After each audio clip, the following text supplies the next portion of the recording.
Okay din itong birthday ni Mr. Romualdo, no? Ganda ng venue. Bakit nga pala hindi sumama si Flor? Kasama pa rin ba loob niya sa akin? Hayaan mo na yun. Lilipas din yun.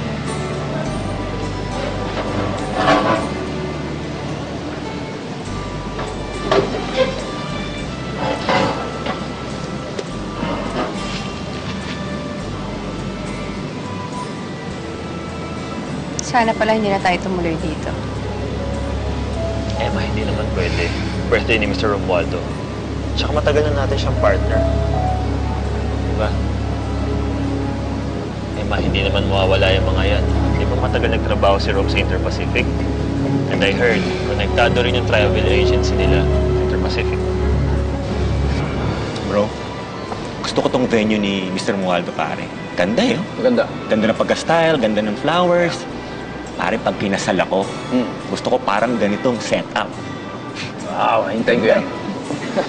Ay nako, alam mo dapat talaga hindi na tayo pumunta dito eh. Kasi connected si na Emma sa Interpacific. I'm sure na-attend yung mga yun. Naku, huwag kang mag-alala. Hindi mag-a-attend dito yon. At busy-busy sa Emma dun sa kanilang wedding ni Angelo. Sana nga. Ako kaya? Kailan kaya ako magiging busy para mag-asikaso ng kasal ko? Excuse me. Asa ka pa? Baka mas una pa ako ikasal sa'yo. Hindi ka nakakatuwa. I'm sorry. Last ko na yon. Sorry. Sabi ko nga eh. Cheers, bro. Ay, mahirit mo, pare. Minsan. Kumalo nun. Locos here, bro.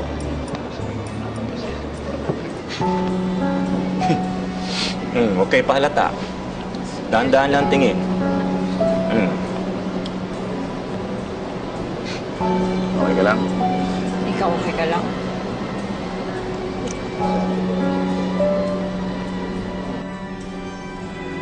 Ano tayo mamaya? Oy!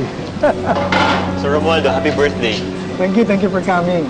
Angelo. Happy birthday, sir! Thank you. Enjoy kayo, ha? Yes. I'll see you later. See you. Sure. See you. Ano? Enjoy kayo, ha? See? Sabi ko naman sa inyo, di ba? Nandito na naman sila.